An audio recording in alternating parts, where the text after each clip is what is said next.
Hoy vamos a concluir la lección de otras ayudas para entender la Biblia. Esta es la parte 2 de esa lección que el día de ayer estuvimos viendo en su primera fase. Estuvimos hablando de las concordancias, en el particular aprendimos de la concordancia exhaustiva de James Strong, la herramienta valiosísima que es para el estudiante independiente de la palabra de Dios, que es lo que procuramos ser todos nosotros. Esta noche, en la lección de hoy, vamos a continuar, como bien lo saben ustedes, con la segunda parte de estas otras ayudas para entender la Biblia. Las concordancias en hebreo y griego son tremendamente más importantes que una concordancia en español. Es más, el dibujo que ustedes están viendo ahí en la diapositiva me representa a este servidor. Y si por alguna situación de la vida me llegara a quedar en una isla desierta, naufragada, y quedara en una isla desierta, estos son el segundo y tercer libro que querría, además de mi Biblia y el diccionario del señor White.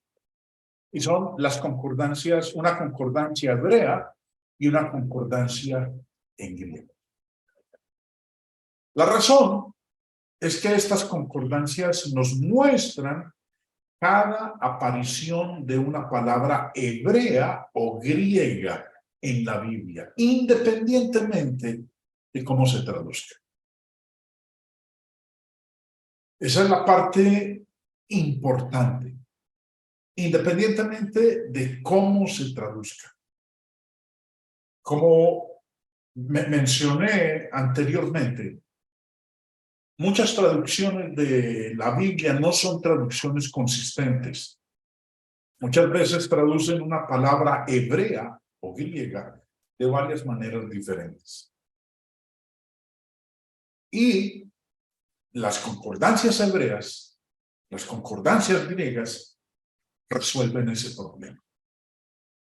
Si accedemos a estos libros, a las concordancias hebreas y griegas, no nos importará qué traducción estemos usando, porque podemos ir a las concordancias nosotros mismos y ver cómo se usa cada palabra en la Biblia, independientemente de cómo esté traducida. Para que me entiendan, en lugar de necesitar conocer el alfabeto hebreo, el alfabeto griego, como estudiábamos en la lección anterior, podemos usar los números del señor Strong en su concordancia exhaustiva. Podemos usarlo en nuestra Biblia interlineal y encontrar cada lugar donde aparece cada palabra en el Antiguo o Nuevo Testamento. Quiero que lo veamos con un ejemplo claro. Quiero ilustrar el poder que tiene una concordancia griega. Y quiero mostrar el ejemplo leyendo en Hechos capítulo 11, donde Lucas dice lo siguiente. Lucas, el escritor de Hechos de los Apóstoles. Después fue Bernabé a Tarso para buscar a Saulo, y hallándole, le trajo a Antioquía. Y se congregaron allí todo un año con la iglesia y enseñaron a mucha gente, y a los discípulos se les llamó cristianos por primera vez en Antioquía. ¿Qué dice aquí el verso 26? Que a los discípulos se les llamó cristianos. La mayoría de nosotros hemos usado este verso para explicarle a las personas a las que estamos evangelizando cómo es que se llaman los discípulos de Jesús, cristianos. Pero surgen varias preguntas. Una de ellas, hay varias, y quiero mencionarles algunas de ellas. Primera, ¿quién los llamó cristianos? Decía aquel pasaje que a los discípulos se les llamó cristianos. Entonces, primera pregunta, ¿quién los llamó cristianos? ¿Dios los llamó cristianos? ¿Es así como quiere que se llame su gente? ¿Ese es el nombre que Dios quiere con el que se identifiquen sus discípulos? ¿Los cristianos se llamaban así? ¿O así los llamaban sus enemigos? Ahora, ¿quién pretendía que estas personas se llamaran cristianos? ¿El término cristiano era un término honroso o un término despectivo? Y finalmente, ¿qué debemos saber exactamente acerca de la palabra llamó? Curiosamente, el término griego, la palabra griega para llamó, en Hechos 11:26, es crematizo, como ustedes están viendo ahí en la pantalla. El término crematizo aparece solo 9 veces en el Nuevo Testamento. Si miramos los 9 pasajes en donde aparece el término crematizo en una concordancia griega, porque estamos hablando de las concordancias hebreas y griegas como ayudas para entender la Biblia. Si en una concordancia griega miramos los 9 pasajes donde aparece el término crematizo, vamos a saber tanto como el señor Vine o como el señor Thayer o cualquier otro lexicógrafo sobre lo que significa esta palabra en la Biblia. Si vamos a una concordancia en español, no una concordancia griega, si vamos a una concordancia en español, nunca encontraremos los 9 pasajes. ¿Y por qué? ¿Por qué no los vamos a encontrar? Porque están traducidos con 5 palabras diferentes en español en la versión Reina Valera. El término crematizo en la Reina Valera se traduce de 5 maneras diferentes. 1, advertir. 2, amonestar. 3, llamar. 4, avisar. Y 5, revelar. Vuelvo y repito lo que dije hace un momento. Si vamos a una concordancia en español, nunca vamos a encontrar los 9 pasajes en donde aparece el término crematizo. ¿Por qué? Porque vamos a encontrar en la traducción del término, traducido de 5 maneras diferentes. Dado que se traduce de 5 maneras diferentes, si miramos una concordancia en español, no sabremos todas las formas en que se traduce y nunca las encontraremos. Pero si miramos en una concordancia griega, bajo el número de Strong, que ustedes están observando ahí, el número para el término griego crematizo es 5537, y recuerde que está antecedido por la consonante G, que quiere decir griego, y a ese término griego se le adjudicó este número, 5537. Si miramos en una concordancia griega, bajo este número de una Biblia interlineal, nos va a mostrar las 9 veces que la palabra aparece en el Nuevo Testamento. Y también nos mostrará las 5 formas en que se traduce. Recuerden, si usamos una concordancia griega, no una concordancia en español.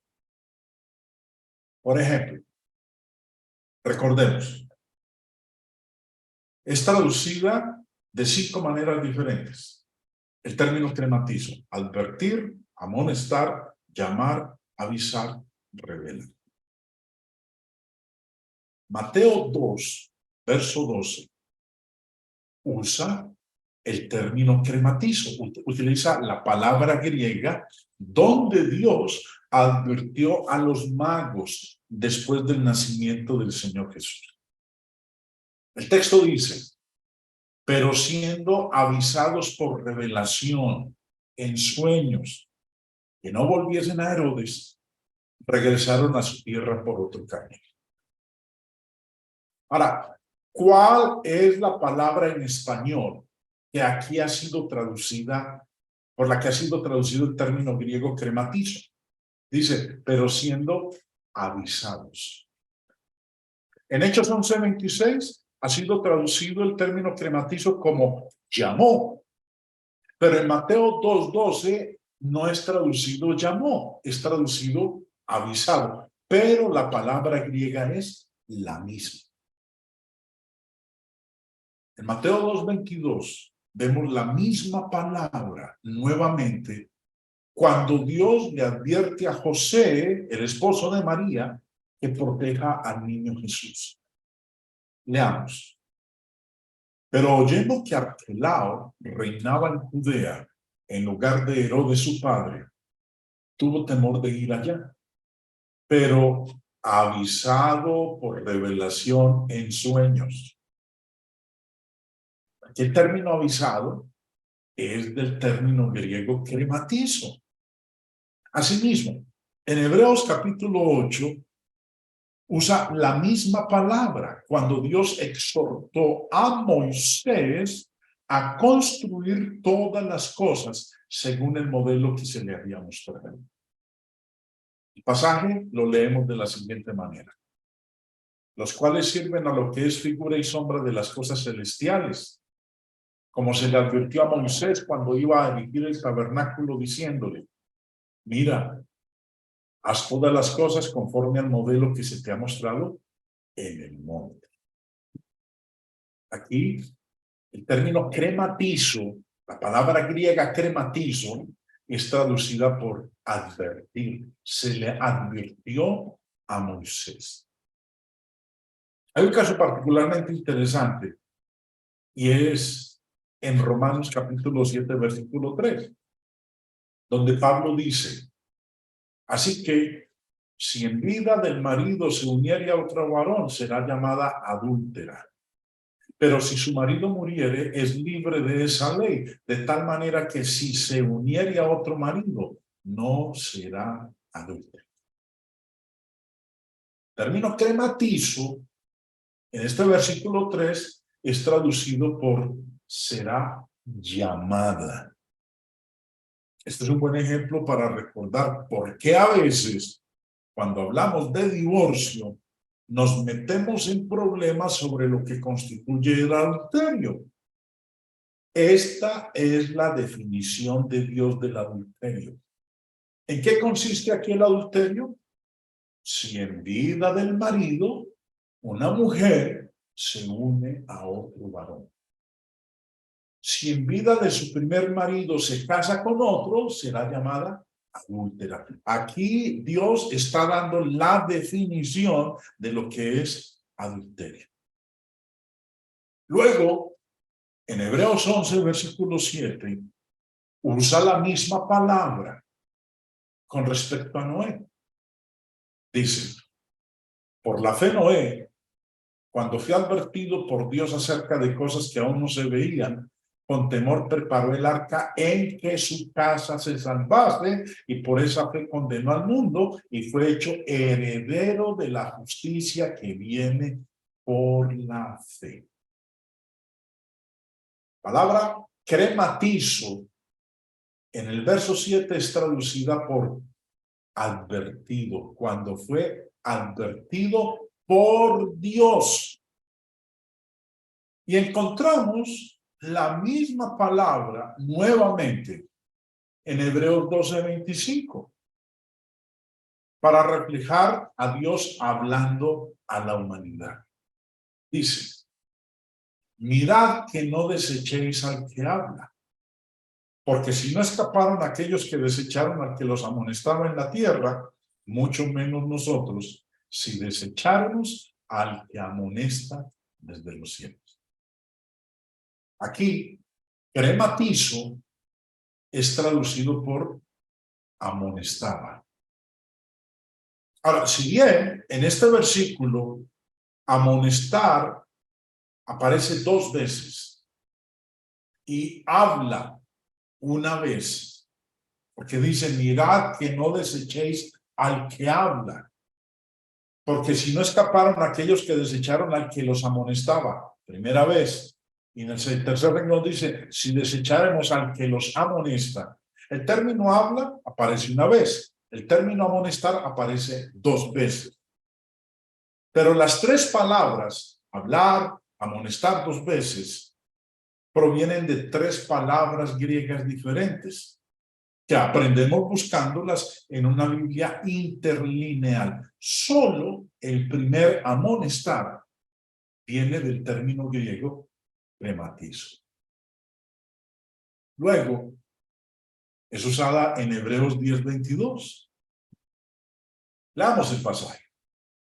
Ellos dijeron, Cornelio, el centurión, varón justo y temeroso de Dios y que tiene buen testimonio en toda la nación de los judíos, ha recibido instrucciones de un santo ángel de hacerte venir a su casa para oír tus palabras. Aquí el término crematizo es traducido por ha recibido instrucciones. ¿De parte de quién? De un santo ángel. Finalmente, la misma palabra se usa en Lucas 2:26 para contar la promesa que Dios le hizo a Simeón, el que iba a ser el papá de Juan el Bautista. Dice, y le había sido revelado por el Espíritu Santo que no vería la muerte antes que viese al ungido del Señor. Ahora, si usted le ha estado prestando atención a las imágenes, a las diapositivas, a medida que las hemos ido pasando, ya verá entonces en este versículo 26 que el término crematizo aquí es traducido por la palabra revelado. Y luego, obviamente, recuerden que aparece el término crematizo 9 veces en el Nuevo Testamento. En las concordancias griegas nos muestran las 9 veces. Hasta aquí hemos leído 8. Y la 9ª vez que aparece el término griego crematizo es obviamente en el texto que tenemos nosotros a la izquierda, en Hechos 11:26. Se congregaron allí todo un año con la iglesia y enseñaron a mucha gente, y a los discípulos se les llamó cristianos por primera vez en Antioquía. Hemos notado entonces que el término crematizo, la palabra griega crematizo, que aparece solo 9 veces en el Nuevo Testamento, se traduce por advertir, amonestar, llamar, avisar y revelar. Cuando miramos estos pasajes, 8 veces, 8 de las 9 veces, fue Dios el que hizo el llamado. Dios avisó a los sabios. Dios advirtió a Noé. Dios instruyó a Cornelio. Dios avisó a José. Dios reveló su promesa a Simeón. Dios advirtió a Moisés. Dios dijo que una mujer será llamada adúltera. 8 de 9 veces está claro que la palabra griega se refiere a un llamado divino. Ahora, ¿cuál es el único pasaje que se coloca en cuestión? Es Hechos 11:26, donde Lucas dice, y a los discípulos se les llamó, no los llamó Dios, A los discípulos se les llamó cristianos por primera vez en Antioquía. Dios no los llamó cristianos, fueron las personas las que llamaron a los discípulos cristianos. Esta es la única vez en donde Dios no los llama. Es en los otros 8 pasajes que acabamos nosotros de leer, en donde Dios sí intervino. Dios fue el que advirtió, Dios fue el que amonestó, Dios fue el que llamó, Dios fue el que avisó y Dios fue el que reveló. En el único pasaje en donde Dios no hizo eso fue en Hechos 11:26. Ahora, si Dios en Hechos 11:26 no los está llamando cristianos, entonces el llamado se usaría de manera diferente a cualquier otra parte del Nuevo Testamento. Podemos encontrar este hecho rápidamente en una concordancia griega y aprender a ser consistentes en nuestro uso de las palabras bíblicas. Otra ilustración de la utilidad, del valor de una concordancia griega está en Efesios capítulo 2 y en Colosenses 2. Pero leamos primero lo que dice Efesios 2. Dice, porque Él es nuestra paz, que de ambos pueblos hizo uno, derribando la pared intermedia de separación, aboliendo en su carne las enemistades, la ley de los mandamientos expresados en ordenanzas, para crear en sí mismo de los dos un solo y nuevo hombre, haciendo la paz. Y mediante la cruz reconciliar con Dios a ambos en un solo cuerpo, matando en ella las enemistades. Este es uno de los pasajes que nosotros usamos muchas veces con nuestros amigos adventistas del séptimo día, enseñándoles que hoy no tenemos que guardar el sábado, no tenemos que guardar el día de reposo, no tenemos que guardar el Antiguo Testamento, porque Cristo quitó esa ley. Cristo la clavó en la cruz, o como lo dice, dice el verso 14, Él es nuestra paz, que de ambos pueblos hizo uno, derribando la pared intermedia de separación, aboliendo en su carne las enemistades, la ley de los mandamientos expresados en ordenanzas. Este es uno de los pasajes, vuelvo y repito, que usamos nosotros los cristianos para mostrarles a los adventistas que hoy no tenemos que guardar la ley de Moisés, no tenemos que guardar el día de reposo. El otro texto es Colosenses capítulo 2, verso 14, donde dice, anulando el acta de los decretos que había contra nosotros, que nos era contraria, quitándola de en medio y clavándola en la cruz.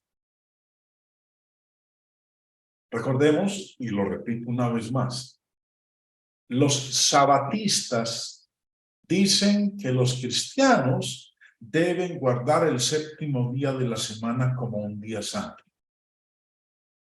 Y nosotros les decimos, no. ¿No saben ustedes que la ley, les decimos nosotros, no saben ustedes que la ley del Antiguo Testamento fue abolida en la cruz? Y le leemos Colosenses 2 y Efesios 2. Ahora, ¿y qué nos responden ellos? Dicen, no, ustedes son los equivocados, ustedes no entienden. Es imposible que esas ordenanzas o decretos se refieran a los 10 mandamientos. Es más, vuelvo y coloco aquí Efesios 2:15 y Colosenses 2:14.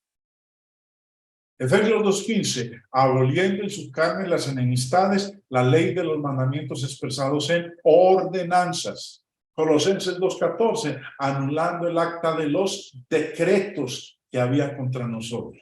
Nosotros citamos estos pasajes a los adventistas y les decimos, la ley fue abolida. No tenemos que guardar el Antiguo Testamento, no tenemos que guardar la ley de Moisés porque fue abolida en la cruz. ¿Y qué nos dicen los adventistas? No, mire, ustedes son los equivocados porque estas ordenanzas o estos decretos se refieren a lo que se llama la ley ceremonial.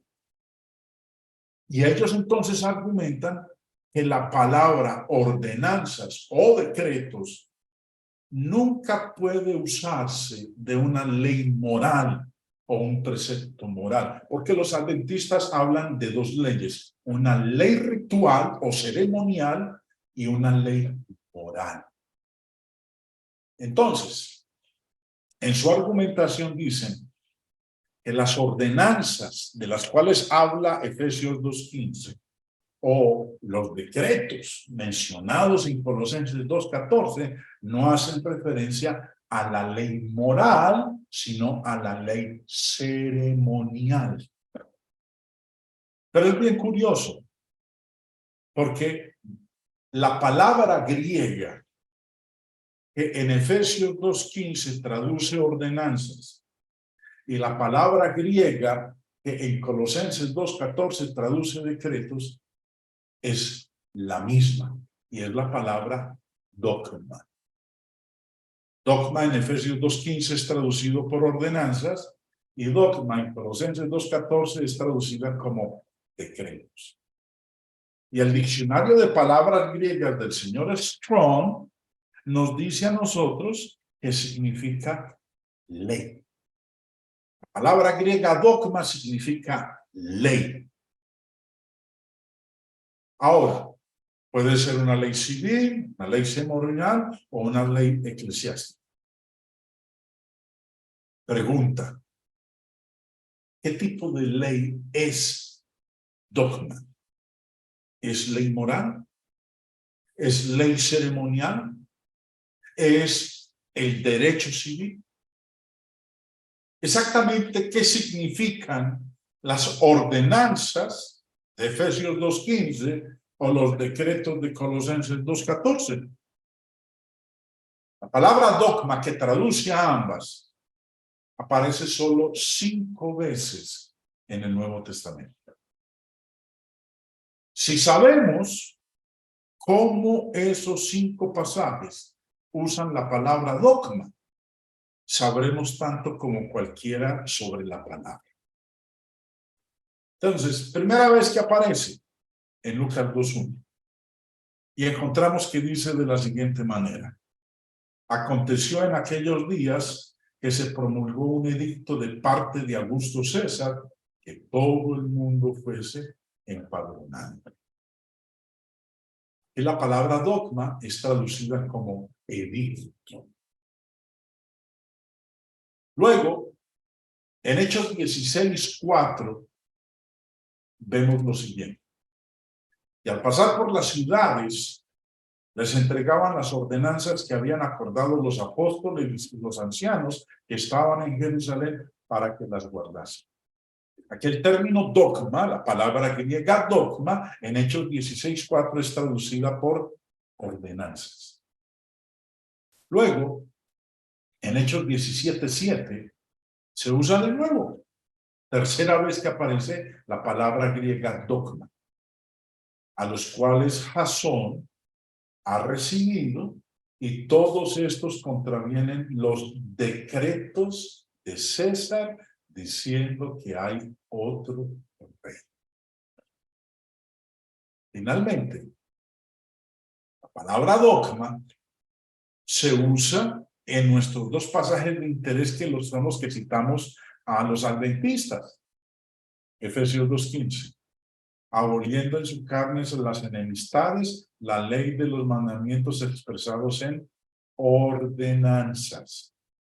Y el otro es Colosenses 2:14, anulando el acta de los decretos que había contra nosotros. Una vez se traduce como ordenanzas y la otra como decretos en los 2 pasajes que son el tema o el argumento con el cual nosotros les explicamos a los adventistas que hoy en día nosotros no guardamos la ley de Moisés. Interesante, mis hermanos. Recuerden, los adventistas nos dicen, ver, cuando habla aquí de decretos o cuando habla de ordenanzas, no está hablando de la ley moral, está hablando de la ley ceremonial o la ley ritual. Lo que fue abolido, nos dicen ellos, fue la ley ritual, la ley ceremonial. No fue abolida la ley moral. La que aún sigue estando en vigencia es la ley moral. En Hechos 16:4, recuerden que en cada uno de los pasajes que hemos leído, en los 5 pasajes que hemos leído, la palabra que es utilizada en griego para cada una de esas traducciones en español es la misma palabra, la palabra griega dogma. Y en Hechos 16:4 dice, al pasar por las ciudades, les entregaban las ordenanzas que habían acordado los apóstoles y los ancianos que estaban en Jerusalén para que las guardasen. Bernabé y Pablo, cuando iniciaron su segundo viaje de predicación, entregaron las ordenanzas a las iglesias gentiles. Ahora, ¿cuáles eran esas ordenanzas? Bueno, de ellas leemos en el capítulo anterior, en Hechos capítulo 15. En el versículo 29 dice que cuando celebraron la reunión en Jerusalén, dijeron que os abstengáis. Las ordenanzas eran que los cristianos, miembros en las iglesias gentiles, no se tenían que circuncidar para ser salvos, sino que lo que tenían que hacer era lo siguiente: que os abstengáis de los sacrificados de los ídolos, de sangre, de ahogado. Miren lo que dice: que os abstengáis de los sacrificados a los ídolos, de sangre y ahogado. ¿Y cuál era la otra ordenanza? De fornicación. Recuerden el argumento de los adventistas. Los adventistas dicen que la palabra griega dogma no puede aplicarse a un precepto moral, que se aplica es a un precepto ritual o ceremonial, no a un precepto moral. Pero estamos viendo aquí que la palabra griega dogma sí puede aplicarse a un precepto moral. Y Hechos 15:29 prueba que la palabra dogma se usa para leyes morales. Les entregaban las ordenanzas. Y una de esas ordenanzas era que los miembros de las iglesias gentiles debían abstenerse de fornicación. Un precepto moral. Ahora, estos ejemplos nos muestran a nosotros, hermanos, el valor de las concordancias hebreas y griegas. Y al mismo tiempo nos muestran que entender la Biblia no depende de nuestra inteligencia, de nuestra lógica o de nuestra filosofía. Se basa en cómo los escritores inspirados usan las palabras en el Nuevo Testamento. Y nosotros podemos determinar por nosotros mismos y convertirnos en cristianos independientes de la Biblia. Aquí estamos viendo con estos dos ejemplos el término crematizo y el término dogma, el valor grandioso, la importancia que tiene una concordancia, ya sea hebrea o griega, para entender la Biblia. Otra ayuda para entender la Biblia: el software bíblico para computadoras personales. Desde la década de 1980, la mayoría de estos trabajos de referencia se han computarizado para que no tengamos que preocuparnos por los números de Strong, del señor James Strong, ya que podemos encontrarlos en nuestra computadora, hasta en el celular. Si estamos leyendo un versículo, simplemente presionamos un botón y nos dice cuál es la palabra griega. Presiona otro botón y nos da la definición. Pulsa otro botón y aparecerá una lista de todos los pasajes en los que se usa en la Biblia, independientemente de cómo este es traducido. Hoy podemos hacer eso en segundos, lo que antes tomaba horas, porque nos tocaba era con papel y lápiz empezar a escribir en una hoja para poder nosotros ver dónde aparecía el término griego. La computadora hace que los estudios de idiomas originales estén más disponibles para la persona promedio de lo que solían estar. Y es interesante notar que en una era en la que vivimos con traducciones que se vuelven cada vez más calvinistas y premilenialistas, todos pueden acceder a herramientas que facilitan el aprendizaje de cómo se usan las palabras de la Biblia, independientemente de la traducción que estén usando. Un software bíblico para computadora personal que es gratuito y tiene una cantidad de herramientas es eSword, la espada electrónica para PC. Este es, en mi caso personal, la herramienta que yo tengo instalada en mi computadora personal. Hay comentarios, Biblias, diccionarios, concordancias, léxicos griegos, léxicos hebreos. Usted puede encontrar en esta herramienta que es gratuita, si aún no lo ha descargado, usted lo puede descargar en su computadora y tener ahí, no solamente en su computadora, sino también en su celular, esta herramienta, esta otra ayuda para entender la Biblia. Otro libro útil para entender, para ayudar, que nos ayuda a entender la Biblia, es el Compendio Manual de la Biblia por el señor Halley, Henry Halley. Yo recuerdo que en mis inicios como cristiano, allá en la década del 80, me regalaron este compendio manual. Lo hojeé y nunca le presté atención, mucha atención, pero después me di cuenta de la herramienta valiosísima que era esta.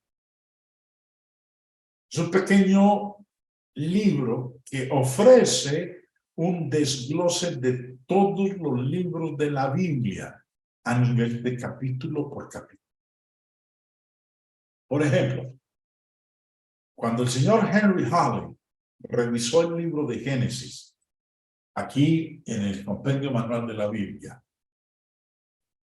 para Génesis 10 y 11, dio una breve historia de los faraones. Luego, para Génesis 12, incluyó un par de páginas sobre Abraham. Asimismo, en Ezequiel 1, escribió varios párrafos sobre de qué se trata. De manera similar resumió Colosenses. Señor Halley, en su compendio manual de la Biblia, incluyó mucho material introductorio junto con información geográfica. Y este libro sirve como un buen resumen de casi todos los capítulos de la Biblia y lo recomiendo como punto de partida para su estudio de varios textos bíblicos. Si usted no lo tiene en forma física, usted lo puede descargar de la internet de forma gratuita en formato PDF. Otra ayuda para entender la Biblia: La vida y los tiempos de Jesús el Mesías, por el señor Alfred Evershed. Este libro son 2 tomos. Es un clásico que los viejos predicadores siempre han recomendado y vale la pena conocerlo. Señor Alfred Evershed, un judío que se convirtió al cristianismo, escribió este conjunto de 2 volúmenes en el siglo XIX. Y el libro está disponible en una edición abreviada de un volumen, pero la versión íntegra, la versión completa, la de los 2 volúmenes, es muy superior. Señora Dershen comenzó con la geografía donde nació Jesús. Habló sobre las costumbres y los conflictos religiosos de los judíos en ese momento y continuó a través de los relatos de los evangelios. Cuando se topó con algo que pensó que un lector gentil no podría entender, lo explicaba.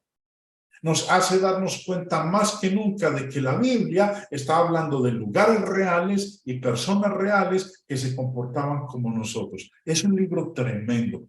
A mí me ha ayudado cantidades, montones, para poder entender muchos aspectos de la Biblia, de la cultura judía. Por eso dice la vida y los tiempos de Jesús el Mesías. ¿Cómo era la vida en la época del Señor Jesús? ¿Cómo eran las costumbres? ¿Cómo se comportaba la gente? ¿Qué era lo que hacían? ¿Por qué se hacía esto o por qué se hacía aquello?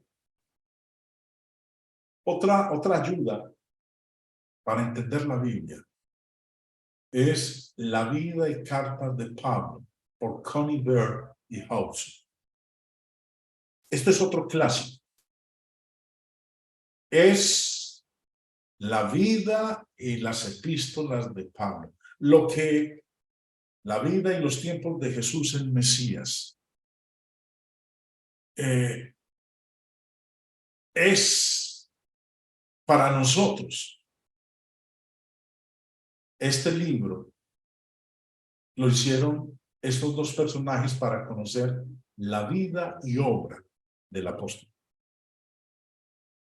Fue escrito en la década de 1850.